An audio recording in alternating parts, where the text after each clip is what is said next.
Hello, everybody. It's your girl, Crystalcleareyes, coming to you straight from New York, the NYC.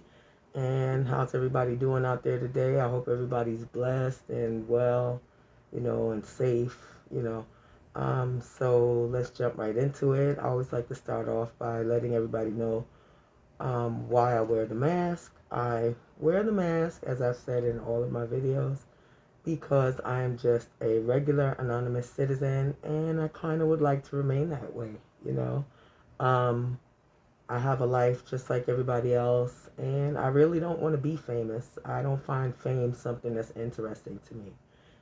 I'm more interested in things like history, psychology, behavior patterns, you know, um, cultural trends, historical trends, media, fame, and not interesting to me at all. Okay, so let's jump right on into it. Today I want to talk about something that I had noticed in terms of being a pervasive behavior pattern going on throughout the world and, just like throughout our communities and, even families at large. And what I'm talking about specifically is like toxic behavior patterns, um, toxic relationships, whether it's toxic friendships, toxic relationships with family members, being raised in a toxic or dysfunctional or an abusive family, and even very toxic and corrupt behavior patterns that I've noticed going on in terms of the people who are like governing us. That top 1%, that elite, the elite corrupt politicians and so on that are making decisions that affect all of our lives. There's a very toxic trend, a very toxic behavior pattern that seems to unfold again and again. And, this is something that I've noticed throughout the course of my lifetime. I've been myself under attack by toxic family members since I was 6.5. That's the age I was when I was first sexually abused in my family. I was sexually abused by 8 different male family members and friends of family, close relations, um, between the ages of 6 and 16. You know, um, so I know what abuse is. I've experienced a very toxic family dynamic growing up. Um, I was abused by my mom, physically abused by my mom. I had to suffer through a unfortunately unhappy, physically abusive domestic violence situation in terms of my uh, relationship. And so I definitely know about what I'm speaking about. Now, let's take it from the top and then bring it down, to a more personal level. Okay.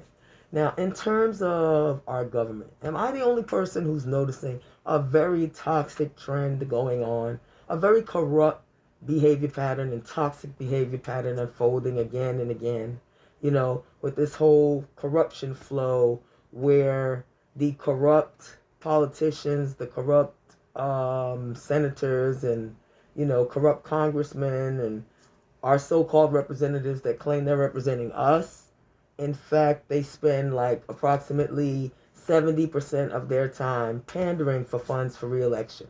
So now let's do a simple math equation. You got 100% of your time. You take away 70%. That leaves 30% of your time. For what? To take care of the business of the American people? Wow. That's very generous of you, considering that we're paying all of your salary and for all of those many generous perks that they get as congressmen. You should look up and Google the list of perks that congressmen get for free in addition to their salary. And you should also know that even when they've been arrested and caught and convicted and even jailed, that they still manage to keep their pensions as congressmen. There's a loophole that they will not close. They won't make laws to close that loophole. I wonder why. Why do you think that is? Could it be because that benefits them?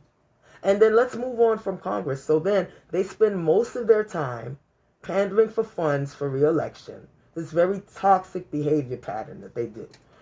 Corrupt toxic behavior pattern. And then if they are eventually pried out of office, you know, and their asses, their behinds are pried out of the seats, you know, and they're forced out of office, then guess what they do?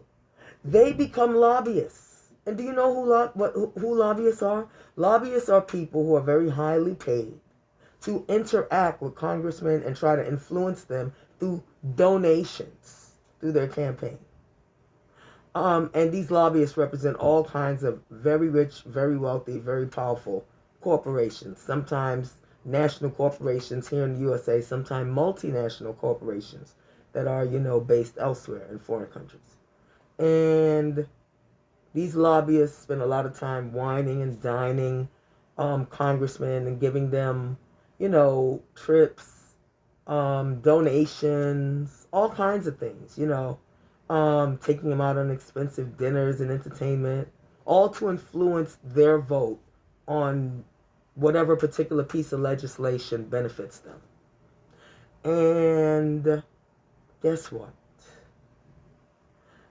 When the congressmen leave office, they too sometimes go and become lobbyists. And so the corrupt cycle of toxic, dysfunctional, you know, corrupt, greedy behavior, it just continues, you know. That's at the national level, you know, or the international level. Now, let's move it down to more like the local level, you know.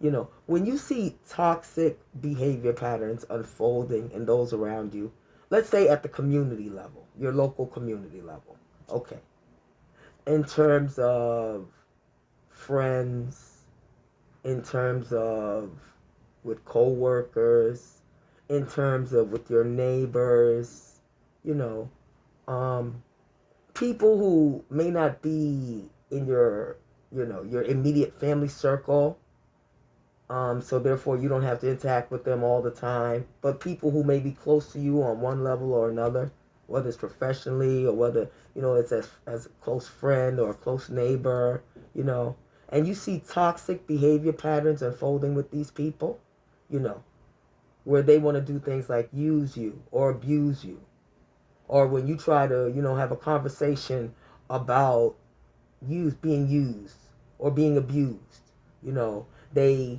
try to get angry, get an attitude, get huffy, you know, want to change the conversation, you know, want to flip it back on you and say, you know, something's wrong with you, you know. Or for example, here's a prime example. You may have a friend or a neighbor. They're very chatty. You talk all the time. They're very chatty, you know. And then something happens and you start to notice this change and a toxic behavior pattern begins to unfold, you know. And you try to have a conversation about it. And they give you a very brief, dismissive, one-line answer, you know. Oh, well, that happened because so-and-so and so-and-so and such. And ready to move on to a next conversation. And if you try to continue the conversation or get further details or a further clarity, further understanding of the situation, you know, then they get angry, you know. Then they want to discontinue the conversation, hang up the phone, or tell you, oh, we'll talk about this later, and later never comes, you know. Or try to turn it into a text argument, you know. Let's text back and forth and text battle. You know, those are signs of toxic behavior patterns in people, you know. Or rather than have a conversation about issues, they'll rather have a big blow-up confrontation, argument, bam, bam, bam, bam, bam, bam, create drama, you know, create a drama show, you know. Those are toxic red flag behaviors.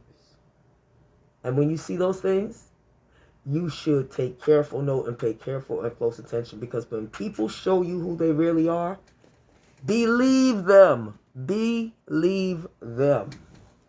You know, when people drop the surface act and they show you who they really are at their core, you know, what is important to them and what is not, what their priorities are and what their priorities are not, you know, what they spend the majority of their time on, their money on, you know, their efforts, their energy on, what gets them excited, what they spend a whole lot of time thinking about, talking about. And then you compare that to, okay, now let's look and see, what do they spend a whole lot of time actually doing? You know, that's when you begin to see the toxic behavior patterns unfold, you know. And when you see that, you should run as fast as your little legs can carry you, you know. Step back. If you care about these people, then love them from a distance. And if not, run as fast as your little legs can carry you. Now let's take it down to an even more personal level. Okay, like the family level.